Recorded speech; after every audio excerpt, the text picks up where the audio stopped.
I definitely have an underhum of fear and anxiety that goes with this, and definitely like a performance thing, like the expectations of you as you're going into a new classroom with a new teacher, that like newness felt very like built up, like there was a big deal to it. And that, Definitely. I Oh, think yeah. going into like when you kind of like extrapolate that out into adulthood, and this is why it's so important to look for these things in our childhood and our experiences in childhood and see how they have affected us as adults.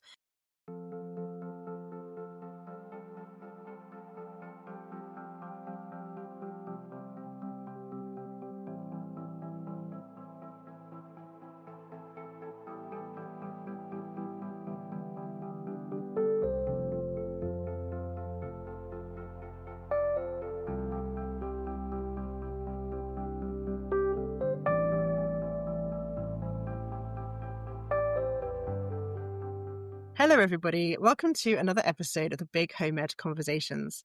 My name is Kelly Rigg. I'm a home ed mum of two and founder of Off-Roading Motherhood. I'm a qualified mindset coach, and I'm passionate about supporting parents and neurodivergent families as they navigate the transition from mainstream schooling into home education.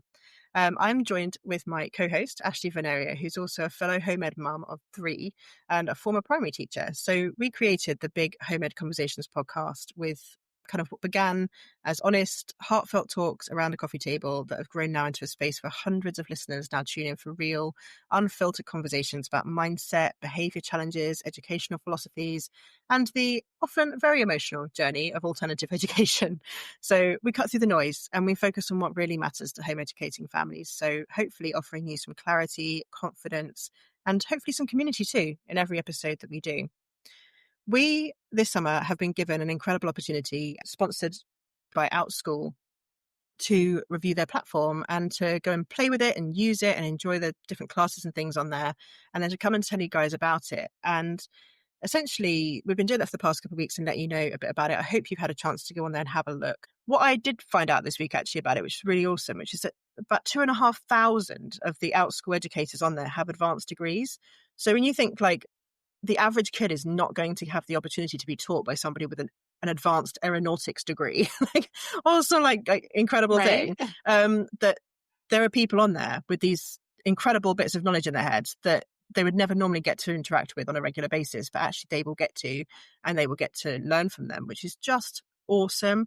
So I think that's something which is really a massive plus for this. Like you're paying for classes on there, you're going on there, you're getting some great kind of feedback from them, but you're getting some people here who are really very intelligent and know a lot about their field. And I think that is just so valuable. Yeah. My girls are taking a veterinary parasite course, and they are loving the real life stories that the woman who's teaching the course can share, because she also works in a vet's office. Like, she is a veterinary technician. And so she's showing pictures of things that she actually looked at under a microscope while at work. So there's just this very real experience that she's sharing. And I think it brings a lot of authenticity to the course. And just shows the girls, okay, this is actually real life. Like, this is what you would do if you were a veterinary technician. And obviously, we all know, if you listen to this podcast for more than a second, that my girls are horse obsessed. So this is right up their alley and something I certainly cannot provide. And I know you've had a similar situation with your son. This week, actually, it's been quite funny. My son is massively into Percy Jackson right now, and I was really delighted when I looked in and typed in Percy Jackson. There was loads of great classes that came up. They're all kind of around the things that I think he'd be really into. And he seems to have reached a kind of milestone recently where he's starting to want to get more creative. He's coming up with stories and characters himself. And he really loves using AI for that as well, actually, at the minute, like coming up with ideas through that and having conversations with it. And essentially, I found a really lovely creative writing class with a teacher based over in the US. And she's so engaging. She's got such a lovely manner to her. It's so smiley. And bless her, she tried very hard to get my very, very kind of like nervous, shy son to be like, talk to me, come and chat to me, share your ideas with me and all the rest of it. And so I know she'll win him over. It's only a matter of time. But the first session was adorable, to be honest. He was just like, you speak for me. Poor kid. but it was really lovely doing one of the live ones because you've done some of the self-paced stuff, and actually having a teacher there to talk to him is just really, really nice. It gives him somebody else to listen to and to get ideas from. It's using her brain space for once, right? Like I use mine Yeah. 99% of the time for their education. It's so nice to let somebody else have come up with the prompts and the ideas. And actually, she obviously knows Percy Jackson way more than I do too, so she's got loads more thoughts to kind of lead them. But the class was really great, and I honestly, genuinely, really, I think he really enjoyed it, and he's looking forward to doing another one tonight. So clearly, like when I mentioned it's coming again, he was like, "Yes." So that's really, really great. So all you need really is for them to be looking forward to it again. So obviously, we'll stop whittering on about it for now. We'll tell you a bit more about it next week. But ultimately, if you want to try out school, at the moment you can get $35 off your family's first month for a limited time when you use our link. So we've got outschool.com/home ed, as the home ed is all in capitals. And then they've also given us the discount of home ed 35. So you'll go through that link and you use that code and it will grant you $35 off your first month. All right, guys. So this week we are talking about rituals. The weird, like whether it's social conditioning or whether they're traditions. We can look at it from both sides. We are going to consider both perspectives. So we have found that actually, as we're kind of coming into September and we're starting to think about the next school year and all the rest of it, we talked a lot obviously over the summer about planning and kind of people who are getting started with home education this September. So like we are kind of banging on about it a little bit, but there is some really interesting rituals that start to kind of come up about this time. And I was laughing with Ashley yesterday about how I keep getting the urge to buy the kids a new lunchbox. Just, I don't even, like, I looked at the pens yesterday and it's like, oh, they could do with some new colouring pens. I'm just like, oh, Right? they've got so many colouring pens. What is wrong with you? And it's like these weird urges I seem to keep getting, like these little, like just little flickers. I'm like, oh, where are these coming from? And it's like obvious, really obvious when you start to think about it, that obviously September, back to school was the back to school shopping. It was new stationery, new pencil case, new stuff, like new books, like the putting the plastic on your workbooks. It was the, like all of it, right? Like there's all this like prep that goes into like going back Yeah. to school, that like new uniforms, etc. Like I genuinely like keep getting the urge to buy the kids some new clothes, and I was like, what is going on? Like I'm literally just getting like this massive drive. And it Yeah. we were both just like, oh duh, like this is just back to school, isn't it? Like this is the vibe. Like they were just so conditioned to think that that's what you do at this time of year. Yeah. That ultimately it just keeps weaving its way back into your mental headspace. That combined with Hmm. obviously marketing, which we know is the work of the devil, which is basically Yeah. just any company Always in out your there. face. Yeah, any company who's got a product that wants to sell it is going to be marketing it to you one way or the other. And don't get me wrong, I have a business, I market. So I understand it's not a sin, but it is, at the end of the day, it plays on your fears and your worries, and it encourages you to spend Hmm. money when you don't really need to, and like to buy Yeah. all the things. Like I'm looking through the camping sales, looking for gadgets to add to my camping kit, and I'm just like, there is no room in this car. Do children have stuff on their laps now? Like, stop it. You don't need this special little like hot dog thing to go on the barbecue that turns the sausages all at once for you. Like, no, we don't need this. It looks fun and cute, but you don't need it. And I get it, it's just normal. We get caught up. And obviously, if you go into a supermarket right now, there's a whole back to school aisle. There are all the things, right? So Right. it's everywhere. And I think as home educators, obviously, our kids are not going back to school. Right. So really you're thinking to yourself, why is this relevant? Why are you talking about it? But the truth is that it does still eat into our brains. Like the It thoughts are does. still there. Um, Yeah.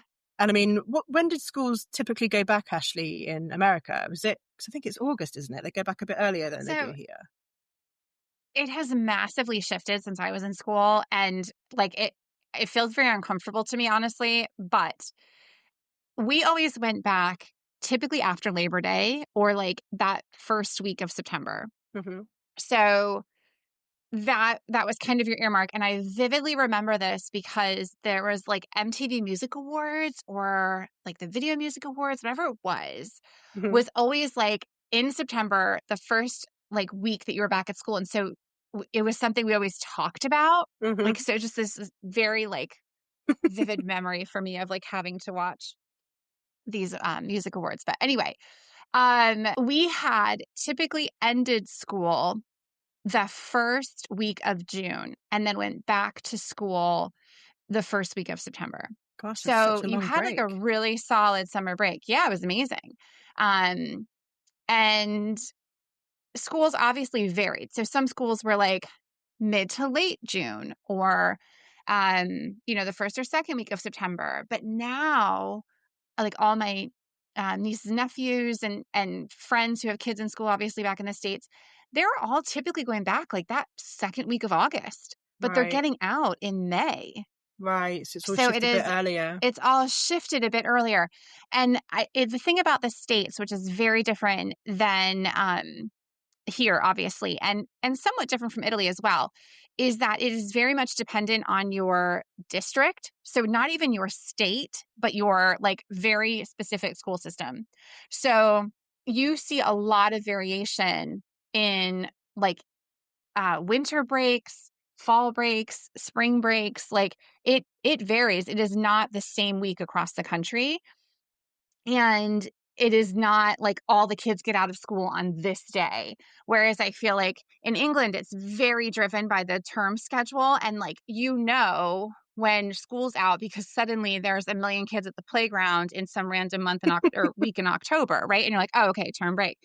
Or, you're shopping at Costco and you're not the only one with kids. So Yeah. it's like, oh, okay, it must be the break.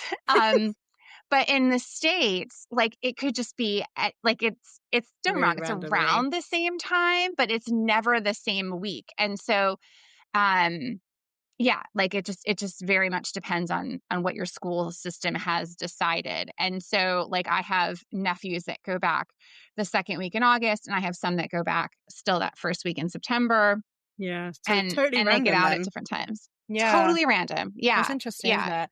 But did you find that, Mhm. like, when you were kind of heading back to school that you had all the same vibes? And I know you were kind of, like, nodding along when I was speaking, but, like, did you have all the Yeah. same stuff going on? Because I know that it seems to just be, like, fresh uniforms, fresh haircut, this massive kind of almost, expectation to put your best foot Totally. forward. You're going into a new year, you've got new teachers, like, that you've got to just go in there with all ready to go, like, you've got to be committed, like, there's like an energy to it. There's kind of almost a bit performance anxiety that makes me a little Yeah. bit kind of like fluttery, nervousy, anxious just thinking about it. That kind of, I mean, I don't think that that kind of ritual necessarily, I don't know, does it make you feel calmer? I mean, maybe you feel more prepared. Like, I don't know. There's this kind of like element of, I guess you've got There's just everything like in your bag, you're ready to go, expectation. but Yeah. I think it also like helped to like get the kids excited about going back to school.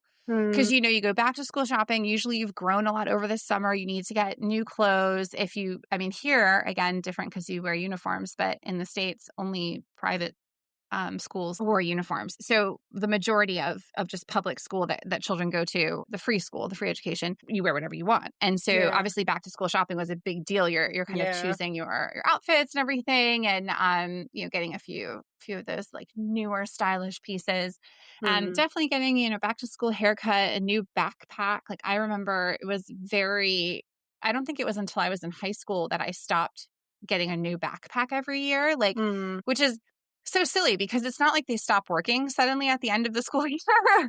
But maybe that I remember one year I had my backpack had a clock on it, and then I think it was just super unstylish to go into the next grade with that childish backpack, yeah, right? And so yes, you'd get a new backpack, you get a new pencil case, you would yeah, certainly look at new lunchboxes like you mentioned. Yeah, it was just sort of part of the whole preparing for back to school shopping, and usually there was also a list that the school gave you, like you would need so many binders and so many notebooks and that kind of stuff. So you were just making sure, like, do I need a specific graphing calculator for this math course? Or, and making sure yeah. you had everything that was required. So, yeah, that was definitely a thing. I don't actually have like memories of doing those things. Like, I don't have fond memories of shopping with my No, mom for a protractor, but like, I no. remember that we did those things. Yeah. I've got an underhum of stress attached with those memories.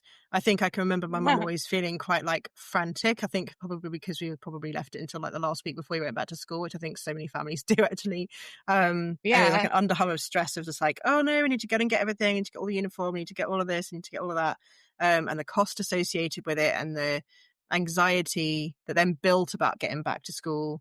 Again, it's going to be Yeah. so different for every individual, whether they found it exciting, whether they found it nerve wracking, but I definitely have an underhum of Yeah. fear that and anxiety that goes with this, and definitely like a performance thing, like the expectations of you as you're going into a new classroom with a new teacher, that like newness felt very like Yeah, built up, like there was a big deal to it. And that, definitely. I Oh, think, yeah. going into like when you kind of like extrapolate out into adulthood, and this is why it's so important to look for these things in our childhood and our experiences in childhood and see how they have affected us as adults, like starting a new job, working with a new client, going to somewhere completely brand new, like finding parking and making sure you're organized and know that you're going to be able to park somewhere near where you need to go and what time you're going to get there and is there likely to be any traffic and all of these things. Like it adds such a lot of stress to every new situation, because you feel like every time you meet someone new that you've got to be on your best behavior, you've got to look neat and tidy, that you've got to be wearing the right things, that like I find Yeah. myself because I don't live in that world very much anymore, and I'm very conscious of being kind to myself and allowing myself to just be, that actually when I do have moments like I've got to go and do some neurodivergent training consultancy stuff in a business in the near future. It's a very big business, a very nice business, a very expensive business.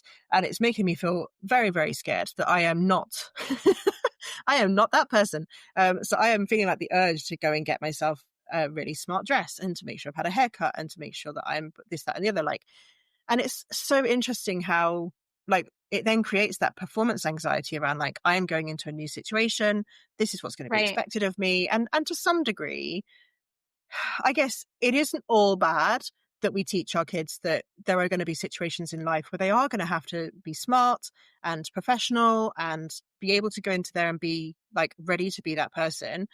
However, the the fear that I think that gets attached to the expectations on you in those scenarios surely is not Yeah. good for anybody's mental health. Like I feel like if No. more places were just accepting and open and allow people to just be who they are and didn't expect them to turn up in a suit and tie, because why? You just sat at a desk, no one's going to see you, it's not a big deal. Like the more we kind of are being relaxed, like a lot of workplaces are relaxing these things now and allowing people to be a bit more themselves. And actually, all that can do is create safety and calm for someone. And I think that a lot of kids, like as home educated kids, and I guess again, like making sure we're kind of making sure you understand why we're talking about this.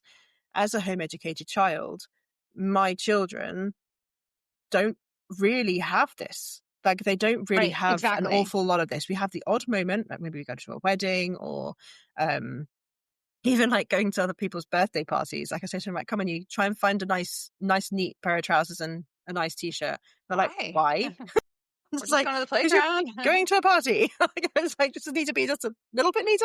No, actually, why? I No. guess it doesn't really matter. Right. Okay, all right. Well, It just doesn't maybe just matter. not that one because it's got like two holes in it. But like, let's just try and go a little better than that Yeah. one. And it's like it's interesting how we kind of attach these like rituals and like I say, this is where it comes Yeah. to like rituals, social conditioning, traditions. What are they? And I think the point here is authenticity. If you, as a family, really enjoy dressing up to go out to the pub to have a nice Sunday Yeah. lunch together every Sunday, and that is something that you will really enjoy doing, where you put on your smart clothes and you go out and you do something really lovely, or maybe Right. it's that you do really value when you go to a doctor's appointment, that you want your kids to have all brushed their hair and be looking somewhat presentable. I feel I was like trying to, that's the biggest yeah, one for us. Like, if we're going to the doctor, I'm like, listen, everyone's please, getting a yeah. French braid. Like, we Please can't can we be be neat? judged here. And I think this is the thing, like I've said to mine before, that like, look, we're camping, so we're scruffy, we're a little dirty, we haven't brushed our hair today. That's okay. Like you're filthy, you're climbing trees, you're rolling in the dirt. That's all right. But we are about to Yeah. go out into the real world, and not everybody else knows that we've been camping. So Right. they are going to take one look at us and think, holy moly, these children are abused. So please, please, can we just like Sure. wash Yeah. your hands and faces, brush your teeth, and brush your hair, Yeah. and just put a non-mud stained dress on? Can we just try and show the Exactly. world that you're actually safe and cared for?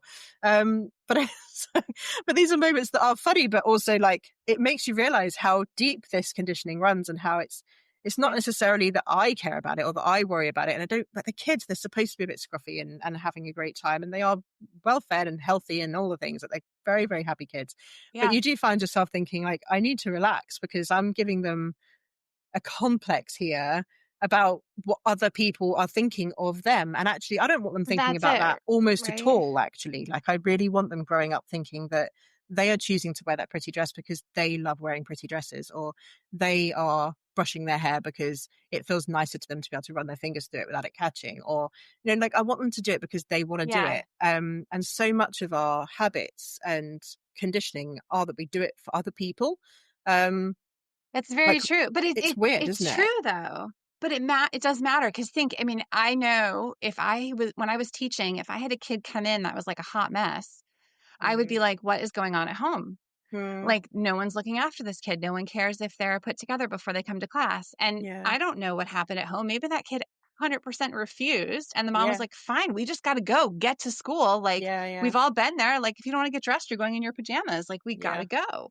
Yeah. And so I think that the stress for parents who have to get them first to school and then get themselves typically off to work, that Mm. is a busy morning. And sometimes you Yeah. just don't have, you just run out of time and that's the end of No. it. So like there could have been a whole thing that happened, but you as like the teacher or the random person in the grocery store are only seeing what's visually in front of you. Yeah. And so you start to form that opinion, right? We all do it. And so it's so funny because I've had this conversation with my girls, which is like this in society, in this world that we live in, because they'll say, why does it matter? And it's like, you think about when you see someone and how you will immediately form your impression of them within Mm. a few seconds, strictly based off of what they look like, what you see. Mm.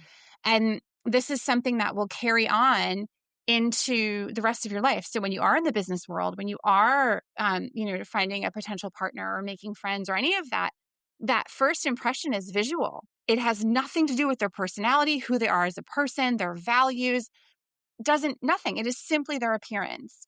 And once that impression is formed, you're working against it. Yeah. So it's nicer to have a good first impression. Mm. And so that their mind says, oh, look, this person, even if it's not true, this person is put together. They have, they're clean, they're well kept, their hair is brushed. Like you say, okay, Mm. this person's got it together, right?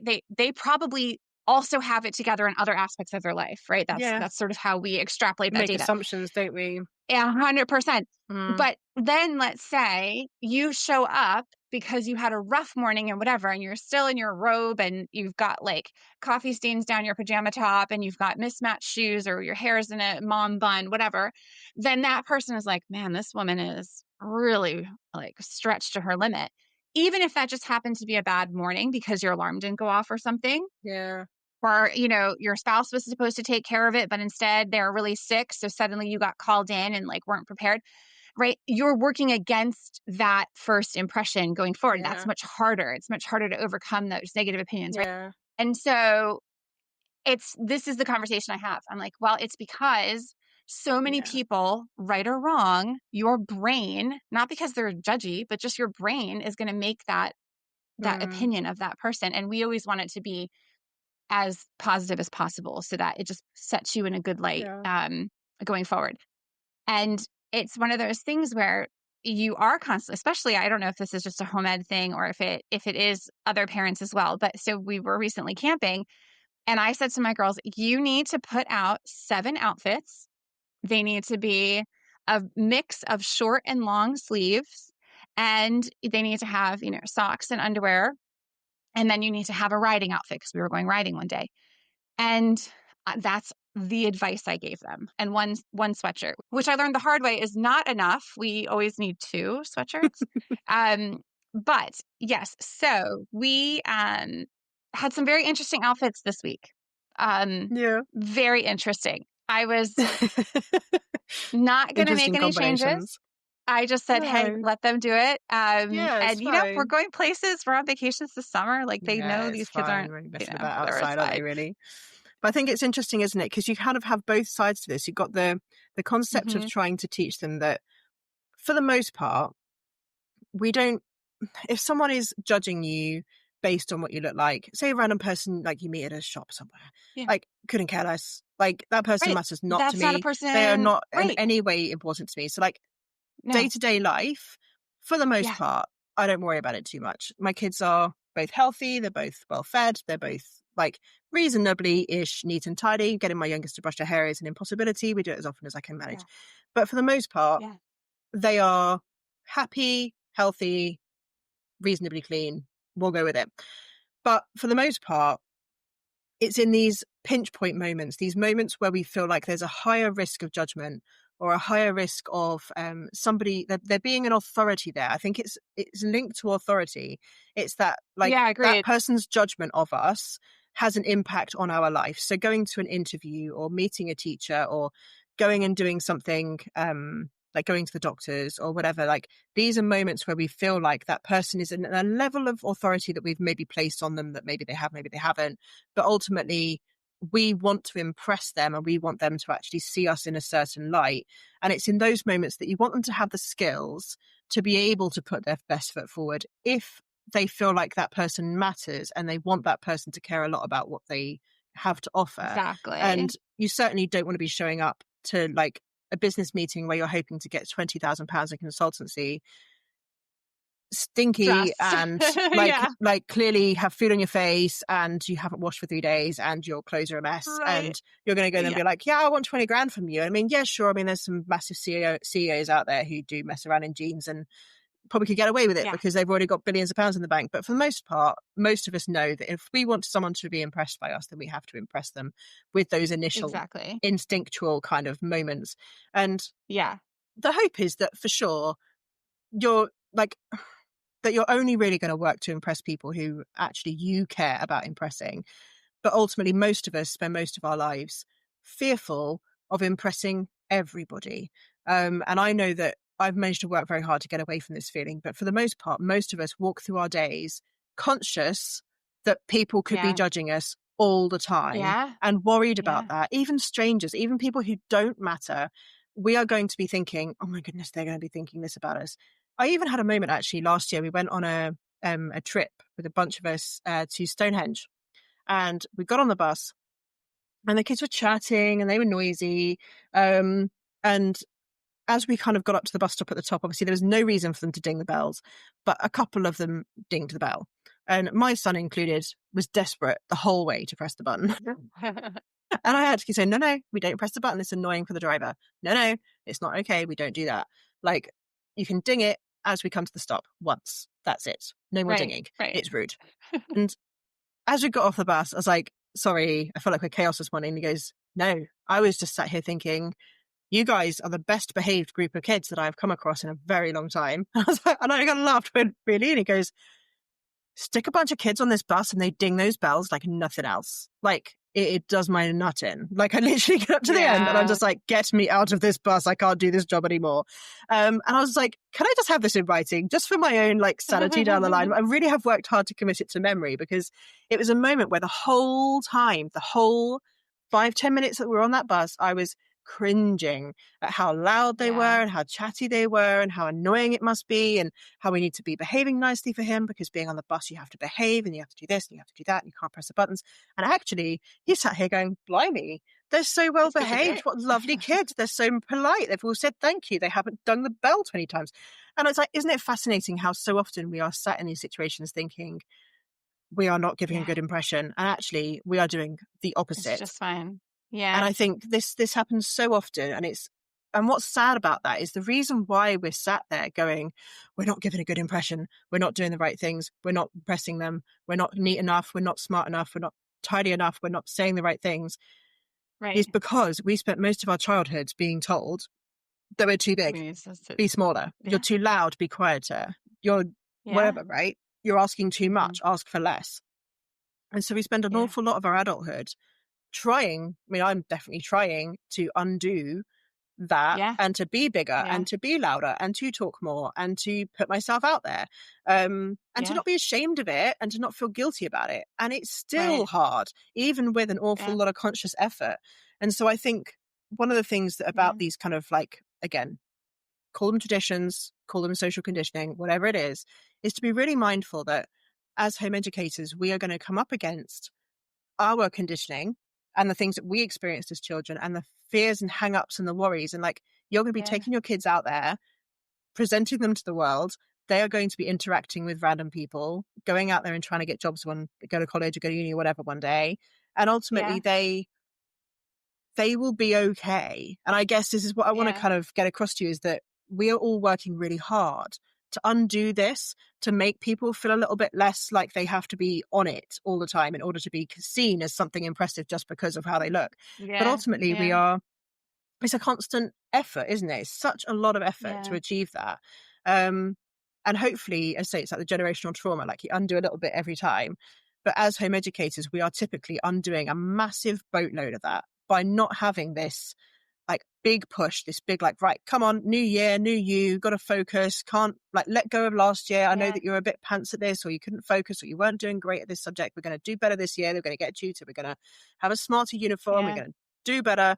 Like, we don't have to Yeah. have those thoughts in our heads. We can allow, I mean, Yeah. I definitely experience my life as a gentle progression. Like, it's a constant progress. And ultimately, it's not a new school year. It's just another month. It's just another day. Like, it's just another subject to choose and to talk Yeah. about and to do a little bit more in one direction. It's another step in the direction of understanding a maths concept or whatever. It isn't a whole new massive thing. And we don't have to have our kids seeing it as that. And that's a real gift.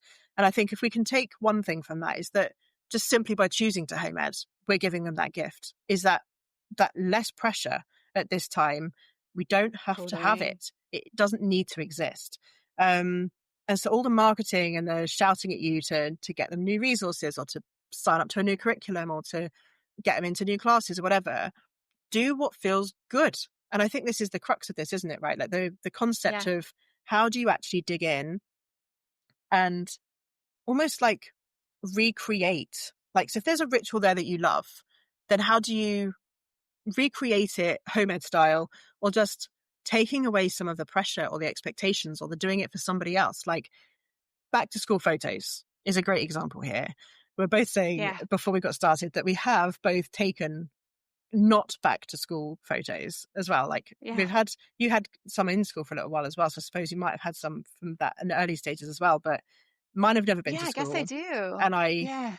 I literally started from the outset with my son, taking a photo of him in the wild. So literally In the wild. at his best, climbing a tree, laughing and joking with his friends, like something that Yeah. was like a really authentic, smiley, like, this is what home ed is all about for us, is this freedom. Like, we are not Yeah. going back to school. We are carrying on with our home ed journey. There is nothing really happening right now, but we're just carrying on. But we're just going to take a little photo to just mark the moment. And I Yeah. did have that Yeah. kind of like, I want to have a photo. Like, I want to see them growing up. I want to have that like Yeah. intentional like photo every year. But it's never like they're not standing in the same place against the same door wearing a cute little uniform. No. And there is a tiny Right. part of me that would love to see how cute they would look in those little outfits, Yeah. because it's nostalgic. It's lovely, isn't it? It It's is. that kind of, Yeah, it is. And here's the thing. Like I think like you were saying, finding a way to recreate it for like for our lifestyle is the way to do it. If it makes sense for you at this time of year when it is all the back to school stuff, and likewise for home educators, if you're on mm, Instagram right now, it is all planning, curriculum reviews, what are you doing for yeah, September? Even for people who school year round, right? I yeah, mean, I follow one woman who homeschools all year round, but this is just the natural cycle of last year's curriculum has ended and you're starting new ones.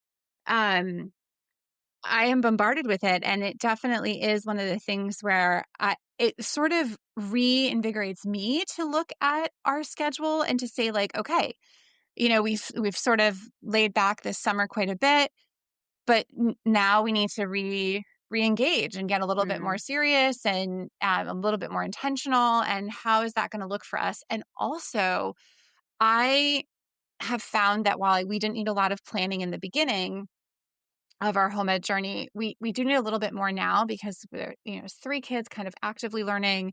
And I do have some goals, like things that I'm working us towards. And we all know that the weeks get busy. And so if I don't plan this a little bit better, I am going to find myself being like, where did the days go? So this is one of the things that I'm personally trying to be more intentional about. And I'm sort of riding the wave of this momentum around back to school planning to say, like, Hmm. okay, it helps me to keep it top of mind, I guess, Yeah. every time Yeah. I'm looking at what people are doing. So I think if you can find ways to like apply it in a positive way, maybe this is the Yes. time where you say, yeah, hey, while everything's on sale, do we need new pens? Yes. Maybe we do. Buy them now. That's great. So yeah, I think you Yeah. can, like you were saying, make it work for you. But also, like, if this stuff just gives you the ick and it gives you anxiety, just let it go. Yeah. Like there are years where we did, even when we were homeschooling in Italy, where I did take like a back to school photo, and it is super cute to look back on. But then I just forget. And then I have also the outside thing where, my my mom or someone will be like, "Send me their back to school photo." And I'm like, "Oh crap." I'm just like, "Okay, here's them at the park." Like Yeah. back to What school, do I you don't want? know. Yeah. What do you want from me? It's so funny, isn't it? And I think you're right. I think there's a natural kind of ebb and flow to the year too, right? And if it's something else that we wanted to talk about Yeah. today is the kind of the cycling. So obviously we have a Yeah. seasonal cycling. If you are a mum listening, obviously dads, I know it's slightly different, but for women, we do obviously have a monthly cycle. We also have a life cycle where we have obviously go through Right. puberty and then we have children and then we go through the menopause. And so all these things do create a different um, kind of pace and hormonal experience of life. And so as much as it seems Yeah. really complicated to factor all of these things in, um, it is important to recognize that we have, as human beings, we are an animal. Like if we just want to get like really down to basics here, we are an animal.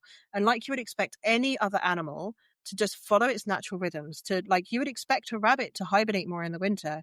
You would expect a rabbit to make babies in the spring. Like you would expect a rabbit to eat grass.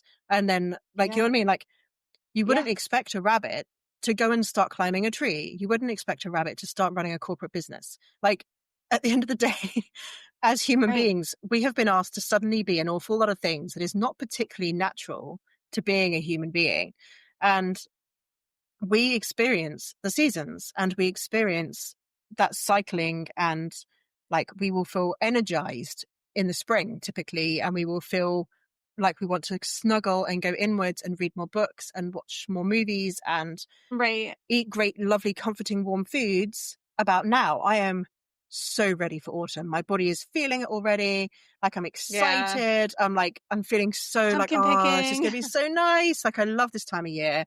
And I think Me too. it feels so lovely. And I think obviously not everybody lives in the seasonal kind of like I realize we're talking here to literally the people who live along a specific part of the earth. And not everybody experiences seasons like we do. But ultimately wherever you are in the world, your body will have some sort of natural rhythm that will match with whatever kind of environment you're in. And we need to honor it to some degree. We need to recognize that as humans, we are mammals. We would have hibernated a bit more in the winter and we would have come out in the spring and worked hard to toil the land and to hunt and to forage and to get things ready, right? So, like, Yeah. you've just got to try and remember these things when we actually sit there thinking, oh, great, it's September. I need to do loads of planning. I need to do this. This is what everybody else is doing. No, not everybody else is. Like, if, as you say, if it's making you feel Yeah. like actually I'm in the mood or I'm going to do it because I'm really excited about this project we want to do or whatever, then great, do it. But if it's not, Yeah. and actually, Let it what go. it's doing for you is, as you say, making that anxiety is actually to remember that you Agree. don't need to be doing this right now. Like if you are getting the going inwards and reading some books, then for goodness sake, get online and buy some nice new books. Like do something nice for yourself. Like go and pick a few books up to read with the kids of an evening. Like great, do that. Like if you want to Yeah. make sure you're eating some more vegetables, you're worried about health, you haven't necessarily taken care of things, whatever, then great. Look up some lovely one pot stew recipes or soups and things to enjoy coming into the fall and enjoy that. But please don't sit there thinking like everybody else is doing it. The marketing is telling me I must do it. And then think that you've got to Right. do it. Like it's not real. Like, I don't think we have to remember this. It's not real. All it is a company or dozens out there who saw an Yeah. opportunity to make a profit from something Yeah. that has happened, like everyone going back to school, and therefore puts a bunch of ideas into your head about what you need to be doing right now. And it's okay. It's okay to say, do you know what? Like, I know the sales are on right now, but I have not got the spoons. I cannot bring myself to even start looking Yeah. through it. I don't want to. Fine, fine, leave it. It's no big deal. Let it go. And Yeah. I think I'm talking to myself as much as I am to anyone else right now, because I am definitely feeling like loads of these waves of, are we doing enough? My schedule's a bit flat. Maybe they could do with having some more in there. Maybe we do need to get out a bit more. Oh, but I have got work to factor in. I have got to work. That is a reality. Yeah. It's not a nice one Yeah. sometimes, but Right. it is. I do lots of things I'm very passionate about, but there's a lot of effort that goes into my week.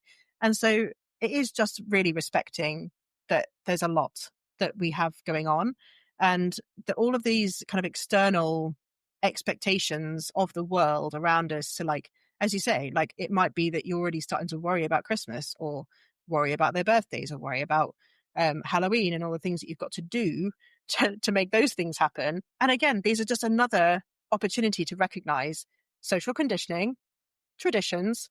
Which ones do we actually value? Like, do they Yeah. make you feel good? Does it actually make your kids feel good?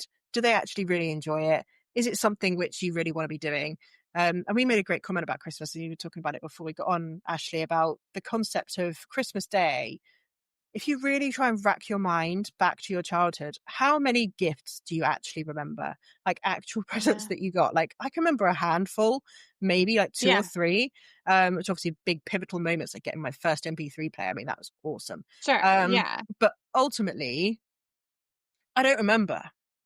What I remember is pulling the crackers and having the Right. snacks and getting me Yeah. sitting like 2 tubs worth of celebrations, or like Quality Street, whatever it was, around the Christmas table, like Yeah. sitting there playing card games and board games. We didn't do that very often as kids. And actually at Christmas, we Yeah. did do that a lot more. So like Yeah. I remember the fact that it was family time. I remember that. I remember the great food and the fact that everyone got together, and you all have your little moans at your auntie, your uncle, the people who you don't necessarily, parents don't necessarily like socializing with or whatever. Like, it's Right. beautiful. Like, that's the bit I want. That's the bit that I want my kids to remember.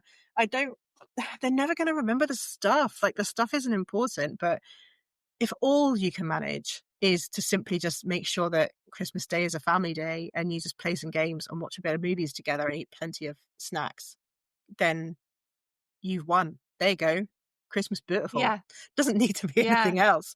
And I think with home ed, I think that this is why we talk about it being a lifestyle shift, because we haven't really talked about education at all today. It's not about the education. It's about the experience of the lifestyle.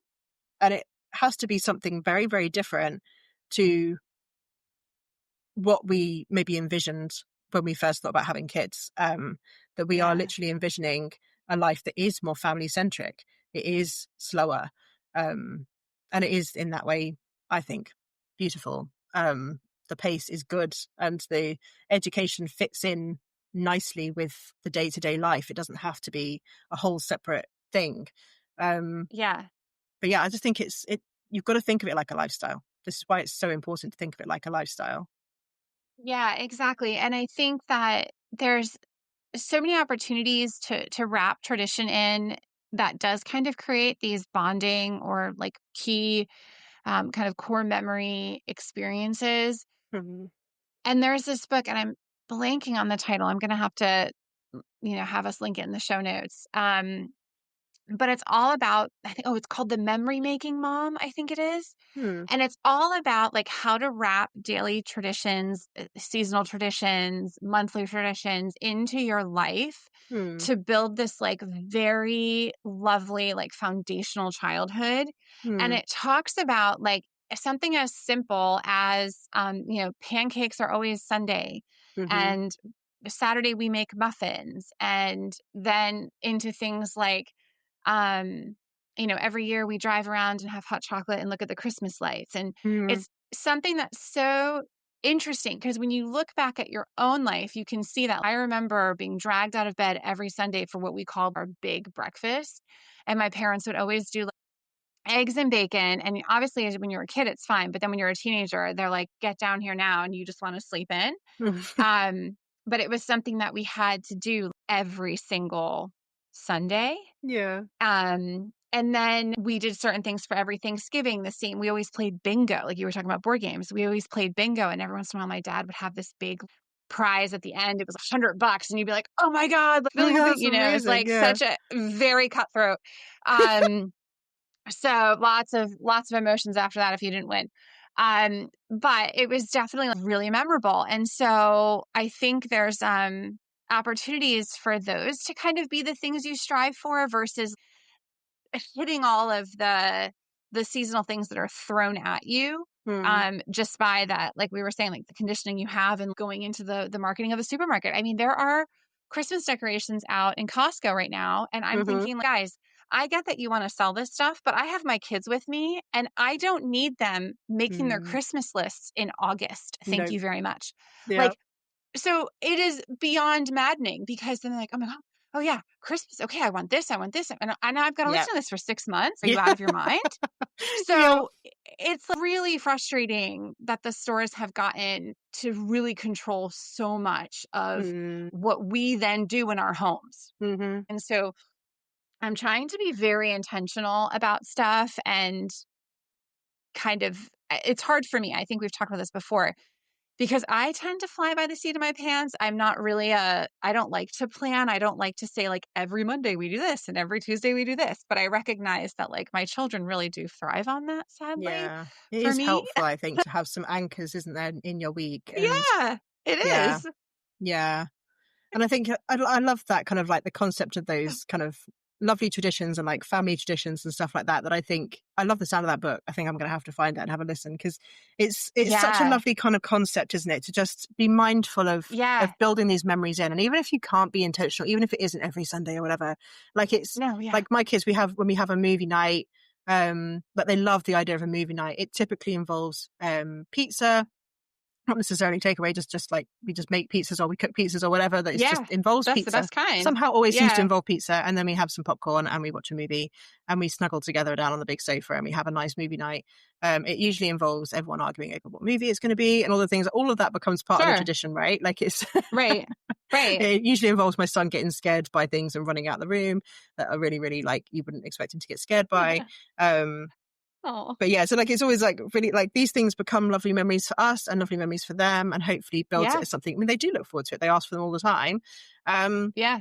and we are sporadic with it. It doesn't happen regularly. It's not an every week thing, but it certainly is something which they know it as a family tradition enough for it to be like, can we have pizza and watch a movie? And it's like, yeah, all right, then go on, then we'll have Yeah. that tea tonight. And it's lovely, and I think we do just have to be mindful that we are allowed to make them whatever they are, and that they will remember whatever we end up creating at the end of the day. It Yeah. might not be anything particularly magical, but it'll be something which will bring them memories of fondness for their childhood. And I think what we have to remember, I guess, the whole point of this conversation, I guess, is to recognize where a ritual is happening because other people expect you to do it, or it's just part of the marketing of life that we're experiencing. And just try and remember that these things are not important to you unless they are important to you. And whatever that is, Yeah. whatever that looks like, whether it is the panic or whether it's, as you say, like whether it's the panic of like getting new curriculum sorted and new pencil cases and neat haircuts, or whether it's choosing to do something because it just makes you feel joyful.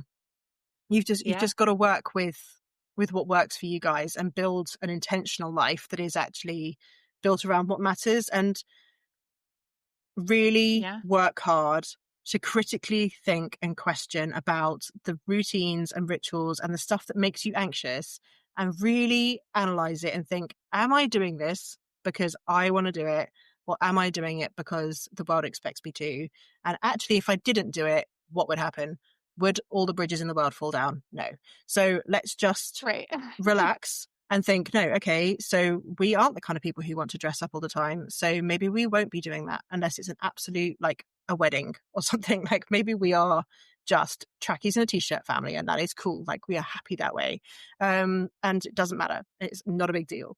And it's fine. Like these are the things, like you just choose what makes sense for you guys and just try and detach yourself from that external judgment, because it's Yeah. most of it doesn't matter. And the people who do matter really shouldn't mind. Like that whole they really shouldn't mind. And these are people who should be well aligned with who you are. So for the most part, you would just get to carry on being yourself regardless. So yeah. we've waffled about this enough now. I'm trying to think of a great way to finish this conversation off, and clearly I'm just waffling now, as I typically do. So I'll let you all go and enjoy Yeah. the rest of your day. I think Yeah. we've reached our point. Yeah. But Just this has been avoid really those great. shopping aisles. Yeah, just stop thinking about it. I know it sounds so easily said. I get that it's so easy to be said, and it isn't always easy to do, because there's so much wrapped up in the fear of judgment in our world. And I think we just have to recognize where that's coming from. And hopefully this will prompt you to just have a think about it a little bit and to notice some of the reasons why we think about these things and why we worry about them, and actually, therefore, how little we actually should be. And hopefully that will help you to just tweak things a little bit this year and to just take a bit of a deep breath and be like, actually, you're right.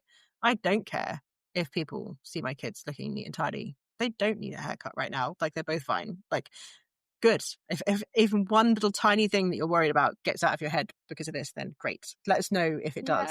Yeah. But anyway, we'll see you again next week. And we are going to be taking possibly a short break for a few weeks, maybe in September. We're hoping to, aren't we, Ashley? Because we have been working pretty much straight through from about February. So we are definitely looking to have a few weeks off, and then we'll be back for another series before Christmas. But we are probably going to do some like little episodes or something for you. Just a little something to We'll keep you going whilst you're waiting for us to get our mojo back. Exactly. Take care, guys. Have a great week.